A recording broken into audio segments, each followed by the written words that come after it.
We are not interested in any love relationship, we just want to take a quiet walk and chat. Do you think that would be possible? It is to strengthen the friendship between our factions. The words of this fallen angel sounded very decent, but the women of the group immediately frowned as they felt that the smile on this man was quite unpleasant. At that moment the nymph who had spoken first was going to say something, but the fallen angel took her hand as if they were both lovers. Come on, why are you rejecting us? It just strengthens the relationship between our factions. Pure friendship, right? He did not even let her talk while trying to take her with him to another direction, but immediately 10 fairy guards stood in front of the group as they raised their weapons. Fairy guards, stop. Release them right now.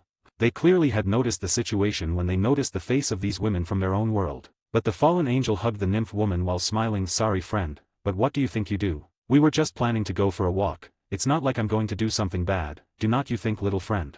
The nymph seemed dazed, but for some strange reason she nodded while indicating that this man was right. Even her friends looked at her in shock, did not understand how she who was the most obsessive with her loyal love to her king was now letting herself be in the arms of another man. The fallen angel smiled pleasantly as he took a step, but only managed to take a step when a huge pressure hit him on the ground as if a huge rock were placed on his back. The nymph woman quickly stepped back in fright as she touched the back of her neck where there was a small silver-colored needle with some black liquid. Instantly all the fairy guards who were around and the other women realized the situation. Azazel, who was drinking with the three Michael and Odin, choked when he saw one of his subordinates lying on the floor and the nymph woman holding the needle that the fallen angels used to neutralize their prisoners. Azazel. Shit.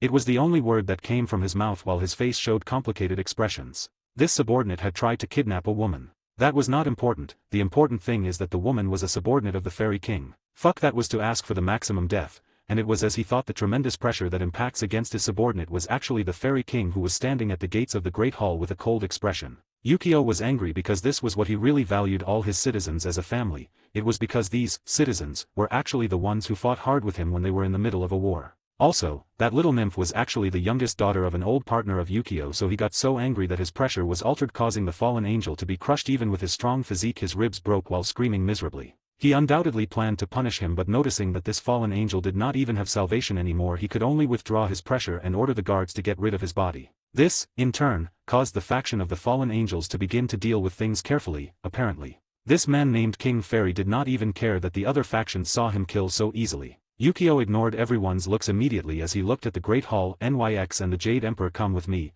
it's time to help them transcend. Transcend. Only one word and everyone's mind became chaotic as they looked towards those previously named with expressions of euphoria. NYX and the Jade Emperor got up from their chairs as they smiled and quickly went next to Yukio. Yukio turned around but stopped a second. Issei, please come with me. Issei. When the Fairy King released those words, all looked at Issei in a confusing way. This man was not even in the rank of a supreme demon. How was it possible for the transcend? Unless that they are not really called to transcend, then what is it about? Issei instantly got up from his seat while Katace and his group went behind him to also observe what was going to happen. It was not just them, even the other guests also got up with expectations to observe the moment of transcendence of NYX and the Jade Emperor. Chang'er quickly took his plate of cookies with a smile, clearly wanted to see how that show was going. In the end, the previously filled grand salon was left empty while all the guests were now in the area outside the mansion. Yukio was standing in the distance while NYX and the Jade Emperor were sitting on the floor. Yukio, Eyes, Great Red, come here. Instantly both women appeared right next to him and they also sat down as if they had already planned everything. Instead, Issei stayed by Yukio looking at him confusedly. Yukio ignored the look that Issei was giving him and waved his hand when a runic-looking old book appeared in his hands. The book was dark while it had prints of multiple colors and everyone present could see that the drawing on the cover was moving vividly as if it had life itself. Yukio, do not resist what is about to happen, follow the flow and find your way. Do not lose your hope, much less your motivation. Tang. The moment his words came out of his mouth, a thunderous sound was present in the sky while the clouds were gathering, causing spectators to feel somewhat oppressive. Yukio, in the path that you choose, you will be rewarded with your blessing, the blessing of your own soul. Your own being and your new life will appear before your eyes. Boom. A huge explosion sounded in the sky when the previously white clouds turned completely black as if they were dyed the darkest possible. Yukio, your new life. The immortality that you have wished for in your lives, and today you will obtain it. Today you will obtain your glory to transcend and direct you towards the divine heaven and the heavenly ways. Grash. Yukio's great monologue ended just as a thunderous sound of lightning flashed through the clouds as a huge explosion occurred in the sky as if the impact of the world reached his ears. Bruayum. Rumble. Countless thunder began to appear in the previously dark sky, turning it into a blue sea as if an ancient god had become absolutely angry, while the ground trembled ferociously with fervor and was similar to the wrath of the earth itself. Even, Zeus was very oppressive with those thunder that traveled fiercely in the sky like snakes. Yukio, do not get distracted. Close your eyes and feel the power in your soul and combine it with your heart. Transcend to the divine heavens, follow your heavenly path and climb the universal scale. Everything is there, you just need to find it, find your own way and take it to the top. You who are destined to be a divine being. The more they listened to Yukio, the more thunderous the thunder became and the sky began to turn a dark blue color as if a space vortex was being created. NYX and the others felt something in their hearts. It was like a small thread that was becoming increasingly thick, filling them with a massive but dangerous power until the same time. ****. Just in that unforgettable moment, a dragon made of the same thunder was present while it let out a roar that caused the ground to tremble and even the cracks began to form. The sky became chaotic while the fluctuations of air made the same air explode in itself same. Each pair of eyes stood still looking at that. No one could understand how it was possible that this magical event they witnessed was possible for beings like them. But that dragon made of thunder emanated an imminent pressure of mass destruction as it flapped its wings and flew freely in the sky as if it were declaring that today it will destroy the world together with the existence of humanity itself. Zeus, this is not mana. He who controlled the lightning could know clearly, this act was not made by mana, was different. Hera, is not it made by mana? She tried to feel something and her eyes widened in shock. How is it possible? What kind of power is this? More and more they realized that this event was not using the mana of the aura, if not another strange term of power. Yaiko, who was in Athena's arms, raised his hands with a pleasant smile on his face. Come magic. Her scandalous laughter along with her actions clearly attracted the attention of the others present, and with the word magic, they looked at her strangely. Until they noticed that a thunder in the sky was diverted and went to her as if he wanted to eliminate it. Athena became pale and instead of escaping she wanted to place her body in front of Yaiko to defend her, but Yaiko had already known that this woman would do that and she jumped from her embrace while floating in the air. Athena, Yaiko. When everyone thought that this little girl would be hurt, they saw that she opened her arms. Yaiko, a path of your own is destined only to be used by your own soul. The roads will never be unique except that you yourself believe. But it did not matter if it is your own or not. What you should know is that it is earth, air, fire, water, light or darkness will be an example of your own existence, that is because your very existence is elementary. Pung. The thunderous sound of thunder impacting against Yaiko was explosive and the enormous pressure caused many to retreat while the slower ones were sent to fly several meters. At least they left without any injury since Yaiko was the one who covered them. But everyone was immediately scared. It was the same for Athena because she thought it was her fault that Yaiko had hurt herself, but when she realized that this little girl was on the floor while smiling animatedly together like a ray that crackled repeatedly on her body, she almost felt that the existence of this Yaiko girl was a destruction of the same heavens. What was this girl? How did she stop such thunder with her own body? How the hell this little girl was controlling such power? Yukio in the distance smiled when noticing that his daughter had followed the paragraph that he had to say, then he shot a look at Seamus who was also smiling. Yaiko, as a daughter of a moon elf and an abysmal dragon, did not lack the full potential to be a powerful existence. Even at her young age of 4 she had completely transcended. That made even Yukio realize that when Yaiko grew up, she would be even stronger, maybe even someday this little daughter of hers could surpass it in power. Bang, bang, bang, bang. Now other explosions came from the sky and everyone could see massive figures in the sky move freely. Apart from the previous thunder dragon, there was now another dragon, but the thunder was dark black and was floating over off eyes as if he wanted to engulf her as his prey. On the other hand, on top of the Jade Emperor, there was a huge jade made of green thunder, rotating fiercely as if it wanted to fall on the world and destroy it. On the other side, an enormous sword made of the same white thunder that was levitating over NYX's head, indicating its majestic presence as if it could cut everything in its path with only brandishing it. And the last one was a colossal dragon that had just appeared while the color of the beam was completely blood red and floated around great red as if it were holding an image of the most powerful ant in the universe. Everyone was gawking at this spectacle so unreal as they felt how the presence of these 4 people was becoming even stronger as if they gained even more power, and that led them to tend that these people, they were ascending to transcendence. But everyone looked at each other in confusion as they looked at the dragon made of blue thunder that was still flying across the sky. There were only 4 people sitting. So what about that blue thunder dragon? As if Yukio felt his thoughts, he smiled as he told Issei to sit down, then Yukio placed his palm on his brother's back while closing his eyes. In a sealed space where there was supposed to be no object, there was a bed, a computer and a desk full of many things like plates and some cans, a small refrigerator full of beer and some pair of disheveled underwear. Soil. Yukio looked at this place for a few seconds before his eyes went to a beautiful woman who was turning her back on her because she was looking very closely at what was happening outside of her seal. She was so immersed that she had not even noticed the intruder. It was quite laughable. Yukio sat on the bed watching all the disaster that this woman had caused in here. He took a small piece of fabric from the floor, noticing that it was really sexy panties, and laughed reluctantly, placed them on the bed while he continued to watch until he noticed the computer on which there were some open pages. Things like romantic movies or horror were on the screen. Yukio wanted to review more, but he could feel that someone was watching him. He turned around to realize that the woman seemed to have noticed his intrusion. Yukio, yo, how did it go? It was the first thing he said as he sat in the chair near the computer desk while smiling. The woman looked at him in a daze and then turned her gaze away from her seal and then felt more lost. DxD, why are you here? Were not you helping Great Red and Offai's transcend? Yukio nodded. That's true, but I also have some issues with you see. DxD looked at him very carefully. She did not know much about this man. She only knew that he was Issei's brother, besides that he was the Fairy King and without further words was the man who had given her these magical devices with which she had a lot of fun during her time of solitude sealed here. DxD, what do you mean, you have affairs with me?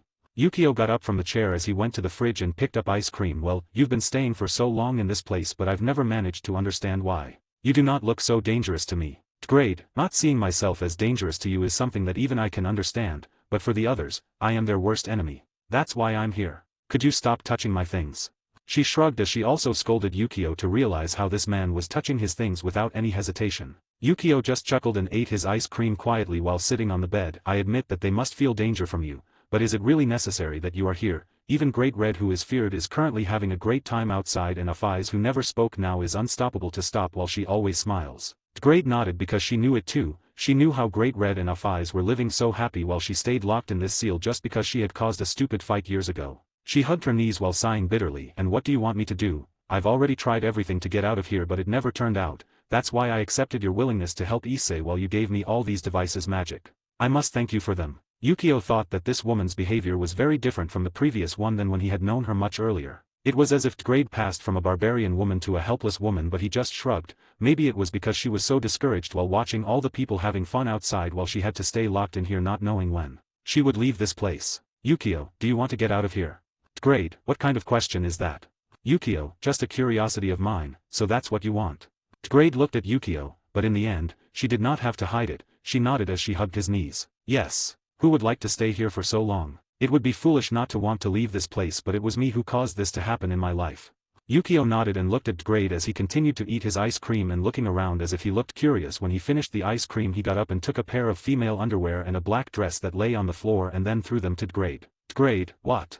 Yukio, although I like to see your naked body, you should dress now. I'm going to get you out of here. Is not that what you wanted? DxD looked at Yukio somewhat surprised but she thought that maybe this man was trying to comfort her and it felt kind of funny. But anyway she dressed in the clothes that Yukio had thrown over her while she pulled out a weak smile. You should not promise me something you cannot fulfill. It's not that I'm not used to living in my own solitude. Yukio, I promise. When did I promise something? I'm saying I'll get you out of here and I'll do that. DxD looked at Yukio doubtfully but she could feel that this man was emanating a kind of confidence aura. She could only smile at him while arranging his clothes. She did not feel any embarrassment when showing herself naked to Yukio because in reality she had lived countless years of solitude and being naked was a habit she had already taken. Besides Yukio was practically the Dragon King, therefore she as a woman of the Clan Dragon, she felt proud to show herself before the king so powerful. Yukio did not look at her obscenely either because for him although DxD's body was beautiful he was used to seeing the body of his beautiful wives when they had their intimate moments. They both looked at the dark space for a few seconds as if contemplating loneliness. Yukio, you should hold my hand. I do not want you to hurt yourself when I try to save you, you know. He held out his hand while DxD took it naturally. DxD felt somewhat comforted as this man was trying to get her out of here. She noticed that Yukio was trying to release her dragon power to escape from here. But she knew that Yukio would fail because this method she herself tried years ago. Pa. Suddenly from the body of Yukio, a strong dragon aura overflowed while the flutter of power caused the magic devices to break into pieces while trembling sounds were heard in the darkness. DxD was not impressed because this same result was the one she caused a long time ago, but instinctively she approached her own body towards Yukio, who was increasing her power since as dragon she felt a natural attraction towards this powerful. But Yukio was not paying attention to that and his power increased until he reached the same level as Great Red, but anyway nothing happened since it was the same result that Great Red had had many years ago. DxD, you should not keep trying. I did it many years ago and it was. She uttered a sudden moan when Yukio hugged her so close that she did not understand this man's actions, but Yukio closed his eyes for a few seconds before everything changed before DxD's eyes. An immense amount of smoke rose from Yukio's body as his previously closed eyes opened showing purple eyes with the dragon's pupil. The huge fluctuation of the new power that emanated from Yukio caused the space of the seal to tremble as if it were suffering and everything was becoming chaotic as the air made explosions and the dark space occasionally opened small tears that indicated that this place was being torn. Yukio, who? Space chains, vacuum slayer. He uttered a strange word before from his body strange dark chains with small sharp parts whirling everywhere destroying everything in simple pieces as if it were a mirror shattering. Crack. As if a stone struck a mirror all the pieces of the sealed space crumbled while Great Red and Yukio were swallowed by a dark vortex. Issei, who was sitting with his eyes closed, suddenly shuddered as he raised a scream, but it was not pain but a powerful aura exploded from his body while his body was covered in red armor recognized by all. It was only for a fraction of a second when the armor collapsed and suddenly from its chest, a dark mark had appeared. He did not even have that feeling of burning in his chest when his red gauntlet appeared in his hand while it shone and then separated from his body, becoming a beautiful woman. Red hair with 2 braids on both sides braided, while her voluptuous and provocative body was covered by a simple black dress that reached her nice calves. She was barefoot, showing her cute pure white feet, and her red eyes were staring in shock at the world before her eyes. Issei, TU. Great, I'm out, I'm free now. She did not even let Issei finish talking when she laughed very sweetly as she jumped like a high school girl who had been told she would not have to attend classes on a hot Monday. Their beautiful cries of emotion made people close to them feel strange because right now a transcendental ceremony was taking place. But while she was screaming, suddenly she felt a slight burning sensation in her shoulder when she looked at herself with curiosity, and her mouth became an expression of woe. There right on his soft white shoulder was a mark, but it was not like Yukio's wives, but it was a circular symbol, while inside there was a sword and a shield. It was as if it implied that she was the sword and she had the duty to defend the shield. When she was thinking about the meaning of this, she could soon hear the voice of the man who had made her a free woman now. Yukio, do not think about it so much. The payment for getting you out of that place is that you'll have to help me in the future if I need you, that's all. Great, help you. Yukio, yes, very soon you will know what I mean, but for now you should go to another side. The real Transcendia begins now. Grade did not think much that Yukio would ask for something bad, so she nodded and ran frantically, touching the ground as if she were a girl knowing the world. Yukio looked at her and could only sigh before he focused his eyes on Issei. I have freed Grade, but his powers continue to remain within you. Your only duty now is to find a way to use them on your own and not depend on her. Issei nodded and tried to feel the power in his body. He could clearly feel that the power was there, alone that he did not know how to manifest it. With that in mind, he went towards his group. Yukio, very good now. Let's finish this, he said to himself as he let out a sigh and raised his own presence. Rumble. The tremor of the ground along with the presence of Yukio caused the atmosphere to become chaotic, while in the distance hurricanes were created or the trees flew out, but the mansion was protected by a protective barrier. Immediately all the guests got behind the barrier, observing the biggest event of their lives. The blue thunder dragon roared wildly as thousands of rays joined together to create a multicolored dragon that roared fiercely, causing the world itself to be shaking. Yukio, transcend, reborn and live. Cause destructions or raise, the whole life is in your hands, everything is in your heart, evil acts or good decide your future, but who knows who decides for them? You are yourself. Liberate yourself, free yourself from the mortal ground and reach the stars. Deadly liberation. When Yukio released those words, the 4 who were sitting on the floor felt their hearts beat with force and his body shuddered fiercely as the figures in the air fell with absolute speed towards them. Each one of the figures corresponding to them went towards their heads as if they were trying to crush them with fury. In all the faces of many people, the terror was shown, but Yaiko in the hands of Athena had her eyes bright, while for her this was a spectacle. The 4 figures made of thunder in the air were coming down at terrifying speed, and when they were about to hit their respective owners they stopped as they shone brightly. It was like seeing a sun grow little by little when everything became so bright that everyone closed their eyes. Bang, bang, bang, bang. At that time 4 explosions caused the ground to shake as it broke into thousands of pieces. Quickly the fairy guards with the element of earth cast spells to keep the place. But the fierce wind caused by that explosion caused thousands of ripples, while explosive sounds of wind crashing against invisible things were audible. By the time the intense brightness went out and everyone could see what happened, his eyes showed absolute fear. Where the 4 individuals who were in their transcended ritual were supposed to have been, there were now huge craters, while the surroundings were fiercely destroyed as if the mountains had been overturned. They died. Nobody knew who was the one who asked that, but instantly everyone became frantic. The Olympian gods felt an unimaginable pain when they noticed how Nyx had lost her life, and they felt very hurt. Chang'er stopped her actions while she became pale. She never thought that her friend was going to die today. She remembered how the Jade Emperor was smiling very animatedly while saying that when he became a being that travels in dimensions it would bring him a lot of food delicious. They were close friends, and now that her friend died she did not even know how to explain this to the wife of the Jade Emperor. Almost all of them felt very afflicted by the death of these beings who had only wanted to be even stronger. Everyone now looked at Yukio, who was floating calmly in the air as he looked up at the sky as if he did not care about the death of these 4 people. Does he have an icy heart? Did not even flinch at the death of 2 of his women? They were the thoughts of some, but soon they noticed how Yukio smiled, and in the sky 4 lights were present. Particles of different colors flew from many directions. Earth, fire, water, and air were the respective elements of these particles which joined the 4 lights in the sky. Soon your lights took shape in 4 people who looked at themselves with smiles as they felt a huge amount of power within themselves. Afai's and Great Red looked at each other as if they wanted to say something, but both women quickly flew into Yukio's embrace as if they wanted him to never release them. Yukio hugged Afai's with much love and also did with Great Red. He knew that this fighting woman had actually won feelings for him, and Yukio did not know how to feel towards her. They were supposed to be enemies, then friends, and now, what were they?